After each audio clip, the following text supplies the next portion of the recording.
David, il faut juste que tu branches ton micro parce que là, il est coupé. Donc, si tu peux brancher ton micro, on t'entend pas sinon. Voilà, c'est mieux. Voilà, donc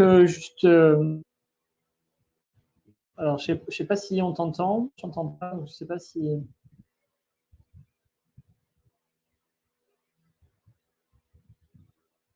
On t'entend toujours pas. Donc, je vais présenter juste la situation.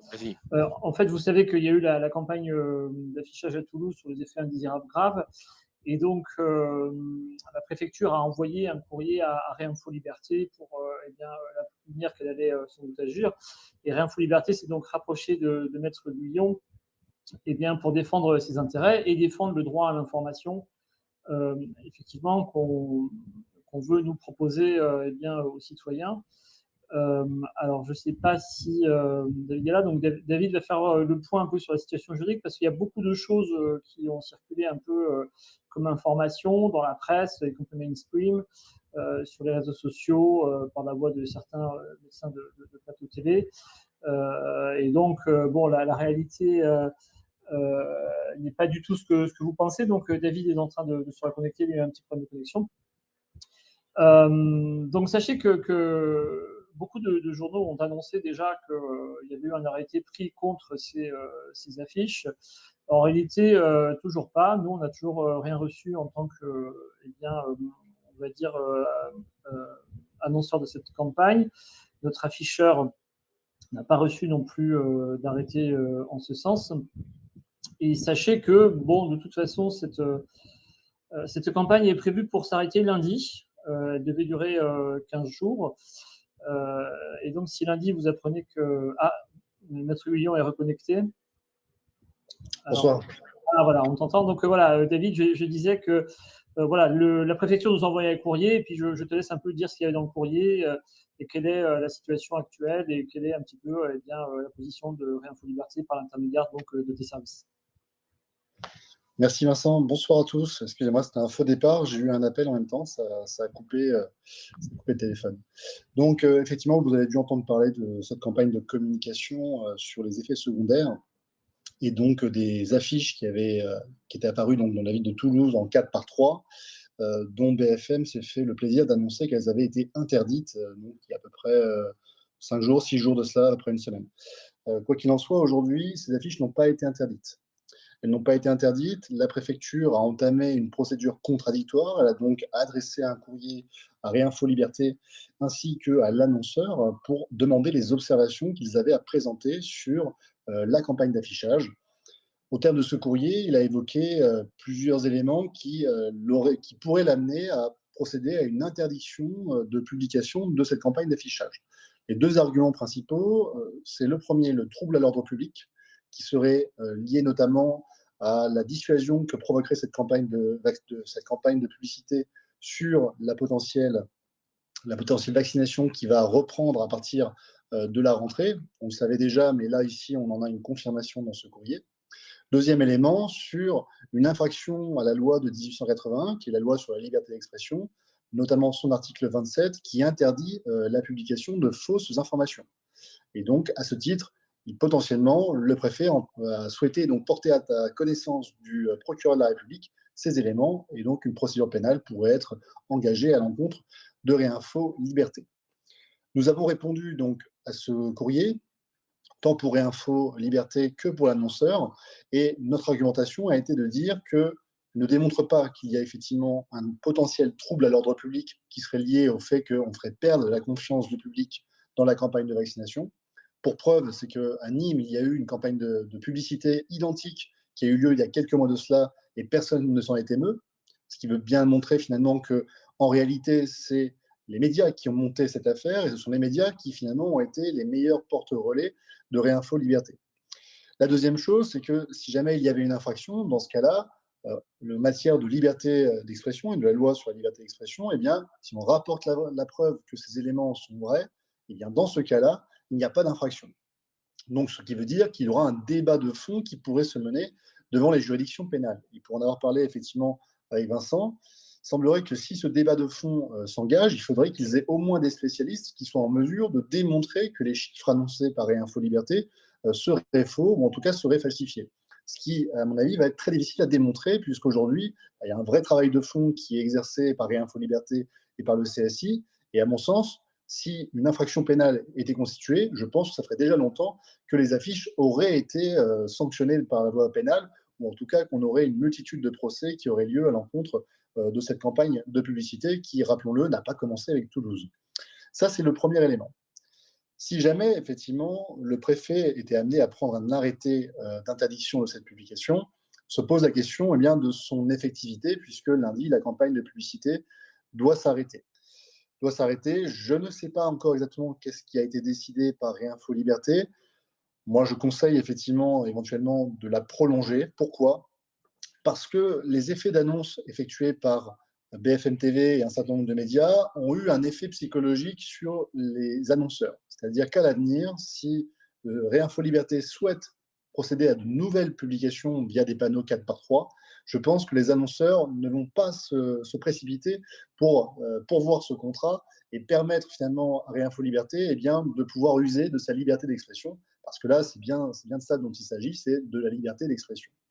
Donc ça, effectivement, ça aura un effet psychologique, et ce, alors même qu'aucun jugement n'aura jamais eu lieu, qu'aucun juge ne se sera prononcé sur l'éventuelle atteinte à l'ordre public ou l'éventuelle atteinte à la liberté d'expression. Et donc ça, effectivement, c'est très problématique. Donc à mon sens, on a un véritable intérêt aujourd'hui à contester cet arrêté qui va intervenir, parce que, croyez-moi, il va intervenir, le choix a déjà été fait, et cette procédure contradictoire, elle est purement formelle.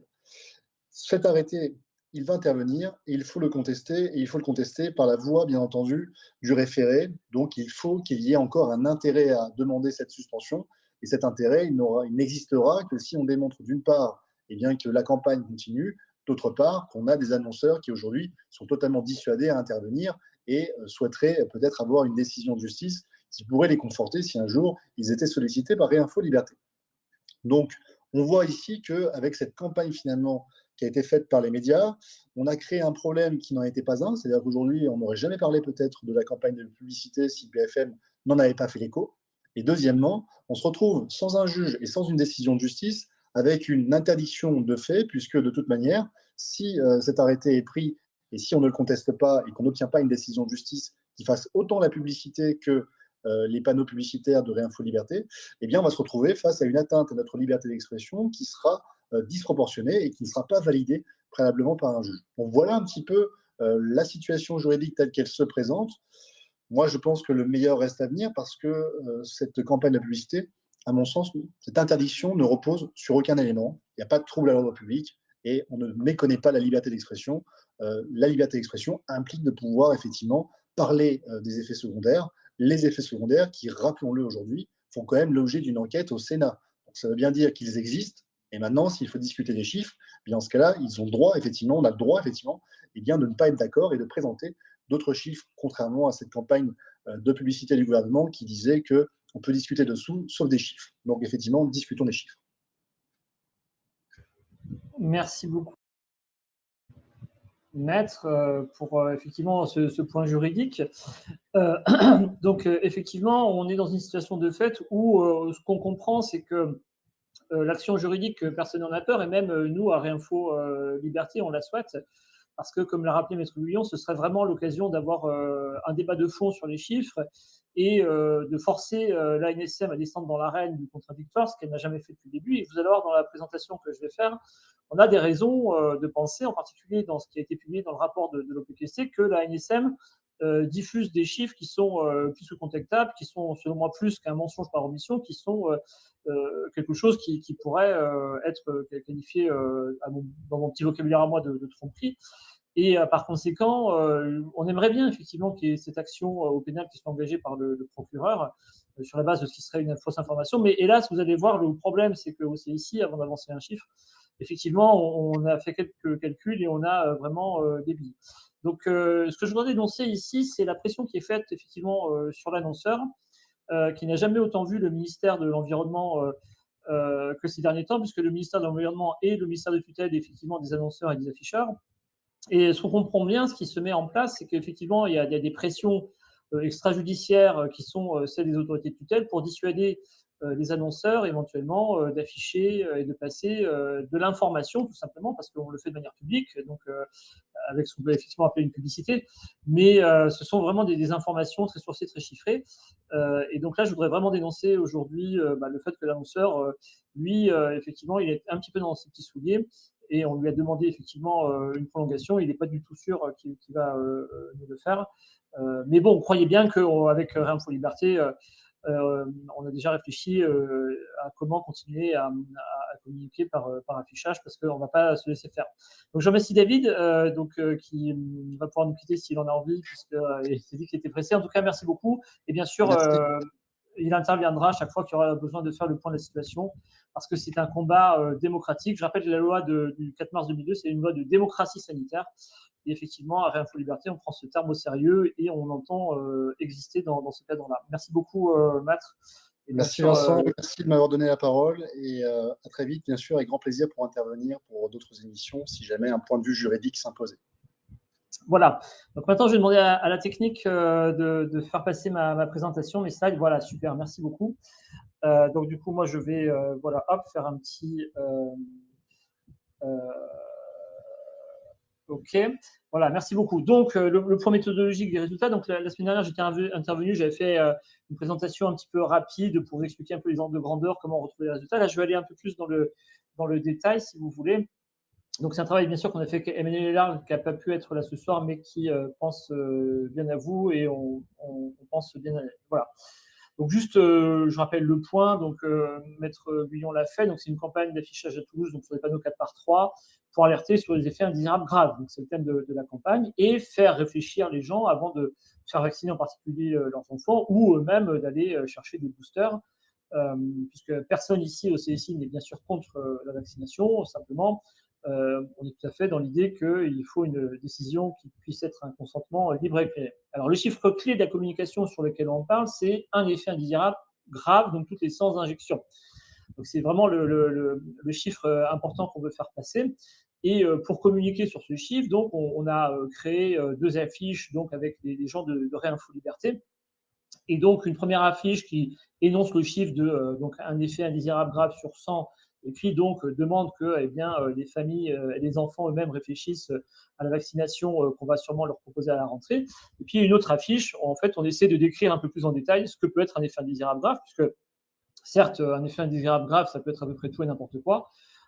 Et donc, on rappelle dans la seconde affiche une petite description par quelques exemples de ce que sont des effets indésirables graves. Le chiffre important, c'est bien sûr un effet indésirable grave toutes les 100 injections. Voilà. Alors, les attaques qu'on a reçues très vite, c'est le fait qu'on diffuserait bien sûr des fake news. Donc, ça, c'est le terme classique de tous les fact-checkers, de tous les médecins de plateau de télé. La préfecture, dans la lettre qu'elle nous a envoyée, nous accuse de faire une surestimation grossière, c'est le terme qu'on a reçu, et on nous accuse de tromper les individus sur les incidents cardiovasculaires. Alors, je tiens à signaler que personne n'est venu me contacter des médias mainstream pour savoir comment on annonçait ces chiffres, alors que je suis avec Emmanuel un petit peu à l'origine des chiffres qu'on sort, et puis avec Réinfo Liberté, donc à la conclusion en tant que responsabilité légale, puisque je suis président de Réinfo Liberté, et donc c'est moi qui représente l'association en justice, et donc là aussi devant les médias. Bon. Donc, je rappelle les 2 affiches. Donc, comme je vous l'ai dit, une première affiche, donc un effet secondaire grave sur 100, donc c'est sur 100 injections, bien sûr, et si c'était votre enfant. Et la seconde, donc, alors on ne dit pas un accident cardiovasculaire pour 100 injections, hein, il y a la petite étoile là qui dit c'est un accident cardiovasculaire, donc au sens de l'OMS, ou une myocardite, une plaque cardiaque, un angioœdème, une paralysie faciale, un AVC, etc., etc., les 3 petits points comptent. Et donc, on dit que la santé de nos enfants vaut plus que des vaccins expérimentaux. Donc, le préfet prétend, puisque l'AMM conditionnelle a été acceptée, que ce ne sont plus des vaccins qui sont en phase expérimentale. Nous contestons bien sûr fermement une telle affirmation. Alors, les ratios sont bien calculés par nombre d'injections, donc c'est bien 1 sur 100 injections. Et dans la fiche, là, c'est pas vrai qu'on a dit juste les accidents cardiovasculaires. On a aussi rajouté tout le reste avec les 3 petits points, donc ça compte dans la communication, et venez pas nous faire dire ce qu'on n'a pas dit. Dans la seconde affiche, on dit qu'il y a vraiment toute une palanquée d'effets indésirables graves et qu'on illustre par, effectivement, et bien sûr que les gens connaissent, les accidents cardiovasculaires, les AVC, etc., etc. Bon. Donc ça, c'est pour juste la mauvaise foi. Il y a énormément de gens qui ont raconté n'importe quoi dans la presse là-dessus, et on n'est pas du tout dans ce qui a été raconté. Alors, comment on arrive à un tel chiffre, puisque le préfet nous accuse de surestimer grossièrement, dit-il, le chiffre d'effets indésirables graves par injection. Bon. Alors, c'est un calcul très simple. Il faut juste le nombre total de doses injectées et le nombre total d'effets indésirables graves. Et quand vous faites donc, le rapport du nombre total d'effets indésirables graves divisé par le nombre total de doses injectées, là, vous avez le ratio donc, du nombre d'effets indésirables graves pour 100 injections. Bon. Alors, le problème de ces chiffres, c'est que si vous voulez faire un calcul honnête, il faut le nombre exact et exhaustif des doses injectées. Donc celui-là, on l'a, puisqu'il y a un suivi qui est fait chaque fois qu'on injecte une dose. Bien sûr, c'est enregistré quelque part. Et donc les autorités d'agence du médicament ont les chiffres. Mais le gros problème, et c'est en fait vraiment de ça dont il est question, c'est vraiment le cœur du problème, il n'y a pas de suivi exhaustif des effets indésirables graves. Et donc, on en a encore parlé en introduction avec Olivier Soulier, avec Eric Ménard. C'est le problème de la pharmacovigilance passive, ne remonte que ce que les gens veulent bien remonter, avec toutes sortes de problèmes, des médecins qui ne sont pas toujours d'accord et des difficultés techniques. C'est en tout cas ce que dit le rapport de l'OPQST sur la remontée des effets indésirables graves. Et donc, il faut se donner donc, une méthode pour pouvoir faire ce ratio de manière désirable.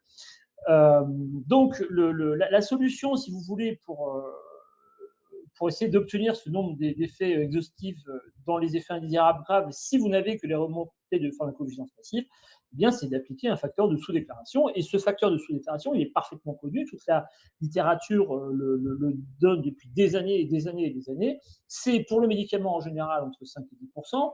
Et pour la vaccination, on sait que ça a tendance éventuellement à descendre à moins de 5%.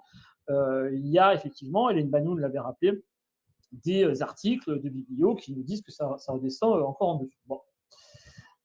Donc, comme je le répète, donc là, c'est au nombre exhaustif d'effets indésirables ou d'effets indésirables graves, c'est le problème fondamental de toutes les pharmacovigilances. Et donc, on pourrait y avoir accès, si vous voulez, si on faisait une pharmacovigilance active.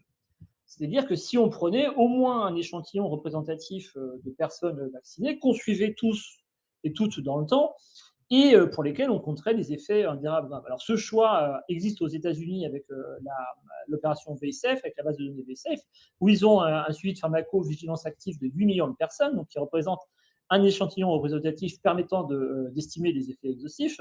Mais en France et en Europe en général, il n'y a pas du tout eu mis en place donc, par les autorités de sûreté et de surveillance donc, du médicament de pharmacovigilance active. Donc, la seule manière d'accéder du coup à ce nombre exhaustif d'effets indésirables graves, eh bien, c'est en principe d'appliquer donc un facteur de correction sur le nombre d'effets indésirables graves qui remontent par la pharmacovigilance spontanée et passive. Et si vous faites ça, vous pouvez ensuite faire le ratio. Sauf que, manifestement, cette correction n'a pas été prise en compte par la NSM. Donc ça, on va voir que c'est un vrai problème. Pourquoi ?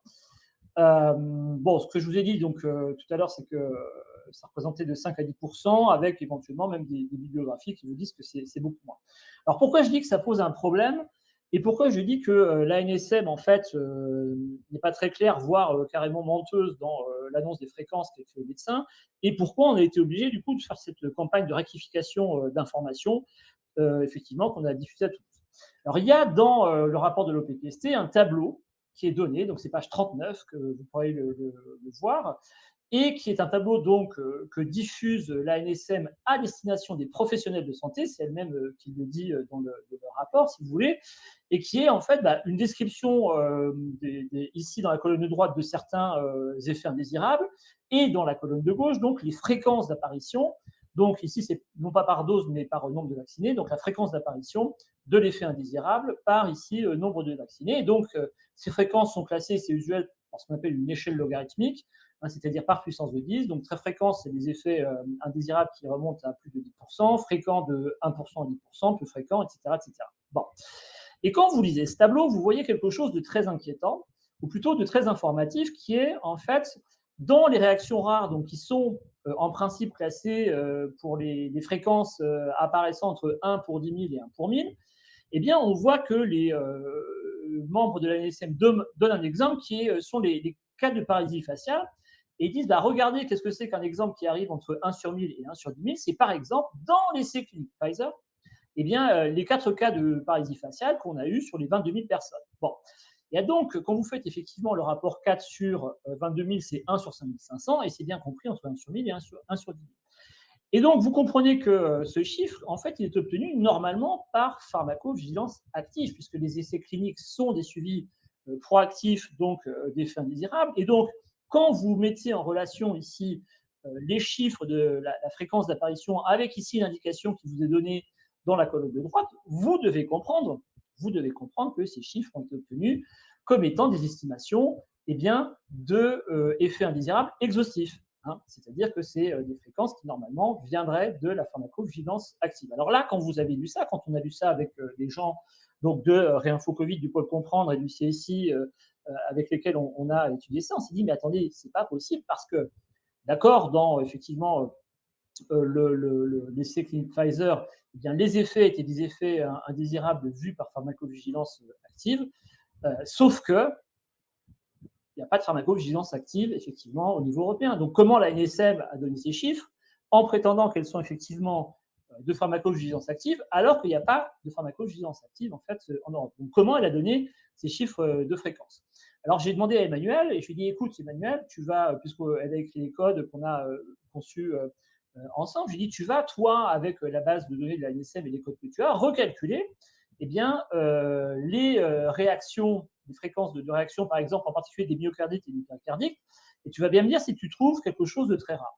Et en fait, elle m'a dit oui, on retrouve quelque chose de très rare, mais la condition pour ça, c'est de diviser en réalité le nombre d'effets indésirables, donc de type myocardite, qui remontent en pharmacovigilance passive, par le nombre total de vaccinés. C'est-à-dire qu'en réalité, ce qu'a fait la NSM dans ce tableau, qui est effectivement tout à fait trompeur, c'est qu'elle a fait croire que des chiffres obtenus en divisant les effets remontant par pharmacovigilance passive étaient en fait des effets qui remontaient par pharmacovigilance active de manière exhaustive. Et donc, du coup, là, on s'est dit, non, il y a quelque chose vraiment de type qui est de l'ordre de la tromperie, et il faut absolument, évidemment, rétablir ça. Bon. Donc, on a refait tous les calculs, on est allé chercher des fichiers tout à fait officiels de l'OMS, de la pharmacovigilance passive, donc de Eudravigilance et la pharmacovigilance passive des USA, c'est-à-dire le VARS. Voilà, donc on a réussi à faire les calculs pour l'ensemble des pays, également les calculs par pays. Et donc, on a, nous, redéfini, bien sûr, le taux d'apparition des effets indésirables, en tenant compte du facteur correctif, parce que comme on divise une pharmacovigilance passive ici par un nombre exhaustif de doses distribuées, pour que ce soit honnête, il faut, bien sûr, corriger le tout par les taux de remontée inférieurs qui sont ici à 5% et les taux de remontée supérieurs ici à 10%. Donc après, il suffisait de compter, de faire la bonne division en établissant effectivement les effets de sous-narration. Donc pour l'Europe des 31, donc, il y avait aujourd'hui, donc c'était au 20 août, 1 milliard de doses distribuées en tout donc dans l'Europe des 31. On a été calculé avec Emmanuel, c'est Emmanuel qui l'a fait, le nombre total d'effets indésirables graves. Et puis, tout simplement, on a fait notre division. Donc, vous le voyez ici, le nombre d'effets indésirables graves divisé par le nombre de doses totales, bien sûr, corrigé par les effets de sous-déclaration. Et qu'est-ce qu'on a trouvé comme taux d'effets indésirables graves pour 100 injections? C'est quelque chose qui est compris entre 0,7 et 1,4, d'où le nombre de 100 EEG pour injection qu'on a annoncé. Et puis, donc, on a refait ces calculs effectivement pour le VARS. Alors, dans le VARS, il n'y a pas de distinction entre les effets graves et les effets non graves. Donc, qu'est-ce qu'on a fait? On a pris le nombre totaux d'effets indésirables, on a appliqué le ratio entre les effets graves et non graves qu'on a trouvé dans la base de données européenne, et puis on a fait le même calcul, et là, surprise, on trouve exactement le même résultat que ce qui se passe en Europe. Donc, c'est-à-dire un effet indésirable grave pour 100 injections, et donc les chiffres sont extrêmement solides. Et moi, je dis bonne chance au procureur qu'il faudrait s'attaquer à nous. Donc, en conclusion, dans la lettre du procureur qui dit « J'envisage de prononcer l'interdiction de cette campagne pour menace à l'ordre public », donc David Guyon vous a dit un peu ce qu'il en pensait.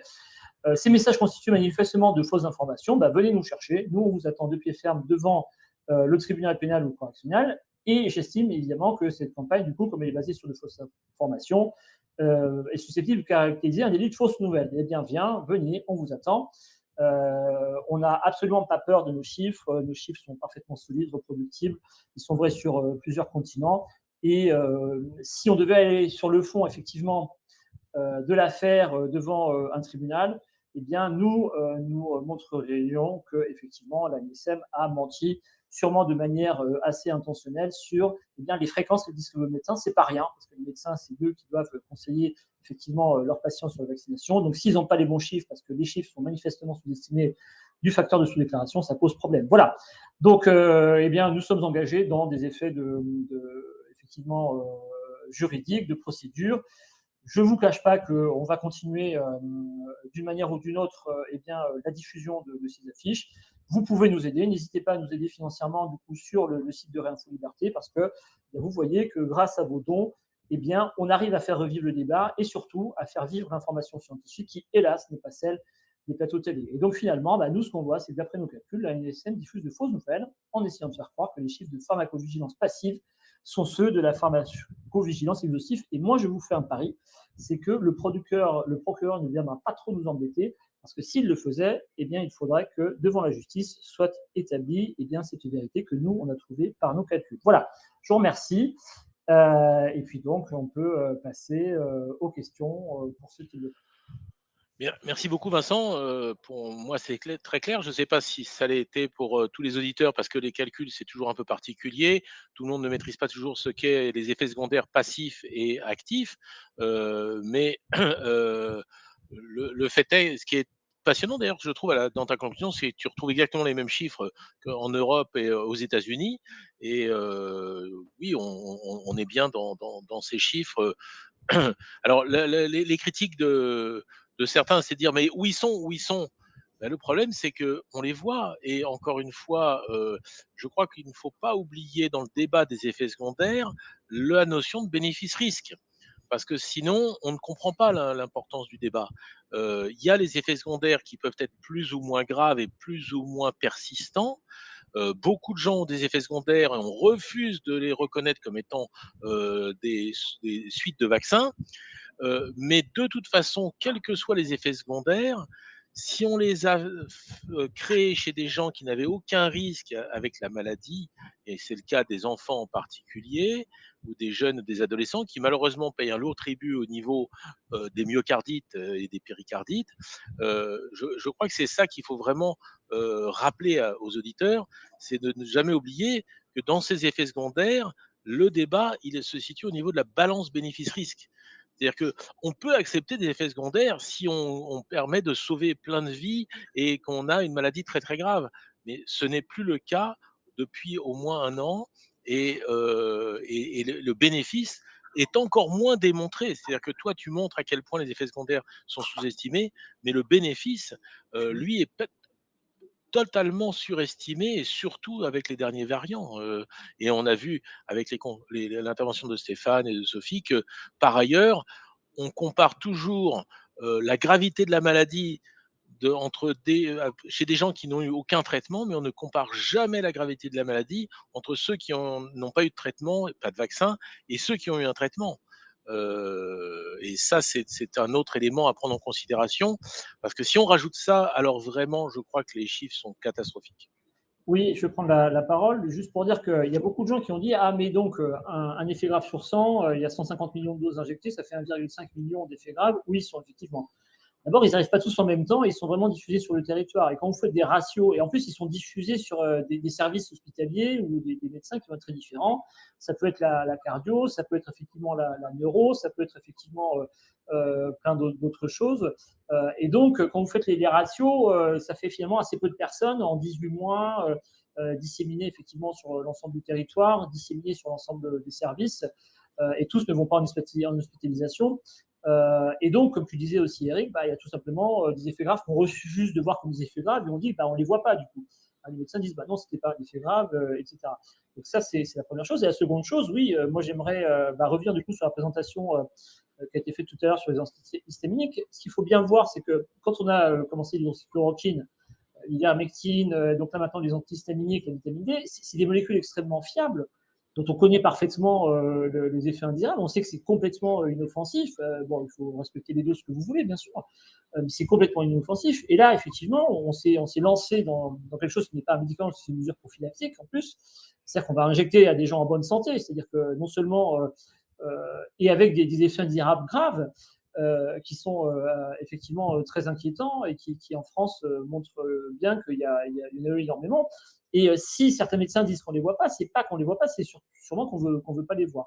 Donc du coup, effectivement, Olivier l'avait rappelé en début de CSI, il y a une étude thaïlandaise, alors c'est 30% d'effets cardiaques, alors pas forcément graves, hein, effectivement, c'est tout à fait vrai, mais là-dedans, il y avait quand même quelque chose, je crois, comme l'ordre de 1 ou 2% juste de myocardite chez les plus jeunes. Voilà. Donc, du coup, évidemment, c'est extrêmement inquiétant face à des traitements qui existent et qui, pour le coup, sont parfaitement fiables et quasiment sans danger. Donc, ça pose effectivement un vrai problème. Et donc, non, c'est pas de la fausse information. Nous, on a tout justifié.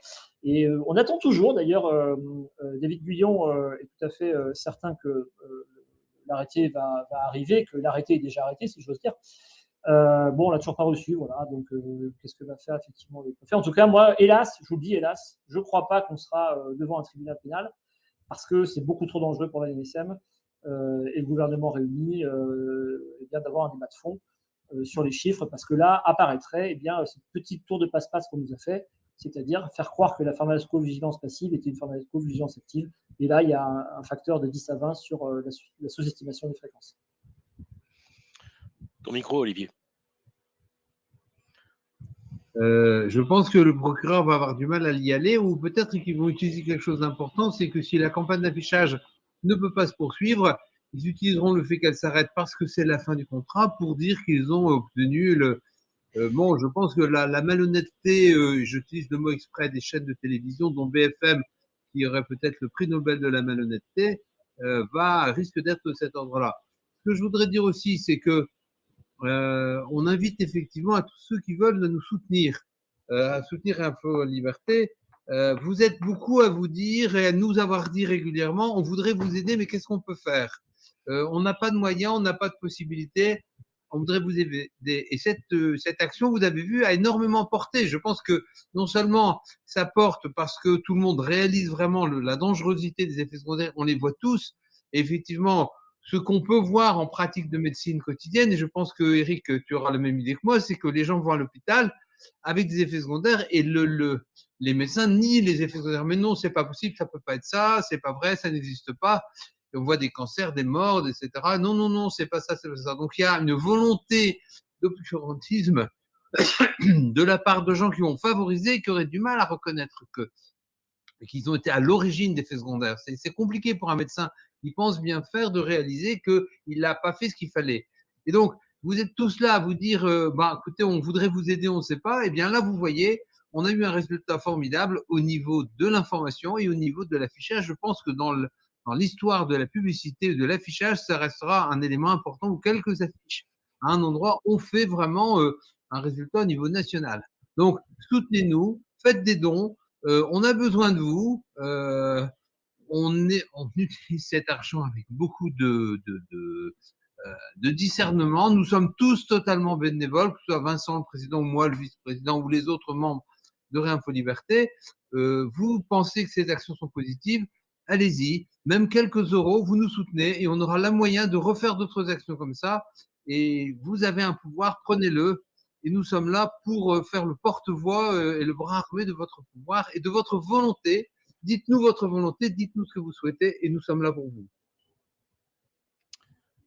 Merci Olivier. Si Sophie ou Stéphane veulent intervenir, vous êtes les bienvenus, bien entendu.